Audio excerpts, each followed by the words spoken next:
అందరికీ నమస్కారం. Welcome to Sandhya kitchen India. ఇవాల్టి మన కిచెన్లో ఎంతో సింపుల్గా అలాగే చాలా టేస్టీగా ఉండే పుదీనా టమాటో చట్నీ ఎలా చేయాలో చూద్దాము. ఈ టమాటో చట్నీ రైస్లోకైనా టిఫిన్స్లోకైనా చాలా బాగుంటుందండి.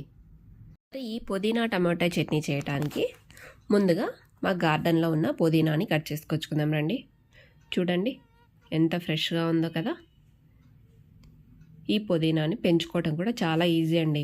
మనం మార్కెట్లో కొనుక్కొచ్చుకున్నప్పుడైనా కూడా చిన్న కాడల్ని వాటర్లో పెట్టి నాటాము అంటే ఈజీగా వచ్చేస్తుంది. లేదు రూట్స్ లేకపోయినా కూడా మనం ఆ కాడల్ని వాటర్లో పెట్టామంటే రూట్స్ వచ్చేస్తాయి. లేదంటే కొన్ని కాడలకి చిన్న రూట్స్ ఉంటాయండి, అవి నాటినా కూడా వచ్చేస్తాయి.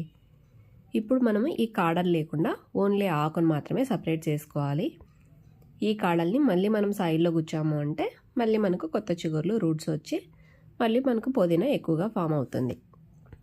ఇప్పుడు స్టవ్ పై ప్యాన్ పెట్టి 2 టేబుల్ స్పూన్స్ పల్లీలు వేసి వేపుకోవాలి. ఈ పల్లీలు వేగేలోపు మనం టమాటాలని కట్ చేసుకుందాం రండి. ఇక్కడ నేనైతే 1/2 కిలో టమాటాలని తీసుకుంటున్నాను. టమాటాలని చిన్న చిన్న ముక్కలుగా కట్ చేసుకోవాలి. మధ్య మధ్యలో పల్లీలను కూడా కలుపుతూ ఉండాలండి. పల్లీలు వేగాక పల్లీలని తీసి పక్కన ఉంచండి. ఇప్పుడు అదే ప్యాన్లో 1 టీ స్పూన్ జీలకర్ర, 1/2 టీ స్పూన్ మెంతులు వేసి వేపుకోవాలి. జీలకర్ర మెంతులు కూడా వేపాక ఆ పల్లీల ప్లేట్లోనే పక్కన ఉంచండి. ఇప్పుడు 2 టేబుల్ స్పూన్స్ ఆయిల్ వేసి 7-8 పచ్చిమిరపకాయలని వేసి వేపుకోవాలి. మీ పచ్చిమిర్చి ఉన్న కారంని బట్టి పచ్చిమిర్చి వేసుకోండి. ఇవైతే కొద్దిగా ఎక్కువనే కారం ఉన్నాయి, సో నేను 8 మాత్రమే వేస్తున్నాను. పచ్చిమిర్చి పై లేయర్ అంతా బాగా కాలే వరకు వేపుకోవాలండి. పచ్చిమిర్చి పైన అంతా బాగా వేగిన తర్వాత పుదీనాని వేసి వేపుకోవాలి. పుదీనా కూడా బాగా మగ్గిపోయిన తర్వాత మనం కట్ చేసి పెట్టుకునే టమాటా ముక్కల్ని వేసి ఇందులోకి 1/2 టీ స్పూన్ పసుపు, 1 టీ స్పూన్ ఉప్పు వేసి కలుపుకోవాలి. ఇప్పుడు టమాటా అంతా కూడా బాగా సాఫ్ట్గా అయ్యే వరకు మగ్గించుకోవాలండి. మూత మూసి మగ్గించండి, త్వరగా మగ్గిపోతుంది. ఈ టమాటో మగ్గేలోపు మనం పల్లీలను గ్రైండ్ చేసుకుందాం రండి. మిక్సీ జార్ తీసుకొని మనం వేయించి పెట్టుకున్న పల్లీలు జీలకర్ర ఉన్నాయి కదా, వాటిని పొడి చేసి పెట్టుకోవాలి. ఇప్పుడు చూడండి టమాటో కూడా బాగా సాఫ్ట్గా అయ్యింది కదా.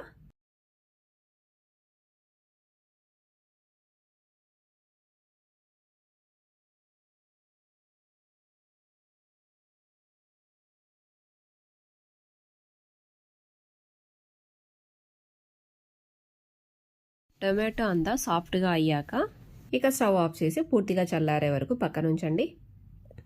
ఈ టమాటో మిశ్రమం అంతా పూర్తిగా చల్లారిన తర్వాత మనం గ్రైండ్ చేసి పెట్టుకున్న పల్లీ పౌడర్లోకే ఈ టమాటా గుజ్జును కూడా వేసి ఇందులోకే 4-5 వెల్లుల్లిపాయలని కూడా వేసి మరీ మెత్తగా కాకుండా కొద్దిగా పల్స్ మోడ్లో పెట్టి గ్రైండ్ చేయండి. లేదు అంటే మనం టైం ఉంటే మాత్రం రోట్లో చేసుకుంటే ఇంకా బాగుంటుందండి. అంతే అండి, ఎంతో సింపుల్ అండ్ టేస్ట్ అయినటువంటి పుదీనా టమాటో చట్నీ రెడీ. ఈ చట్నీ రైస్లోకైనా టిఫిన్స్లోకైనా చాలా బాగుంటుందండి. తప్పక మీరు ఒకసారి ట్రై చేసి మీకు ఎలా వచ్చిందో కామెంట్ చేయండి. Thanks for watching my video. Please like, share and subscribe to my channel. Thank you.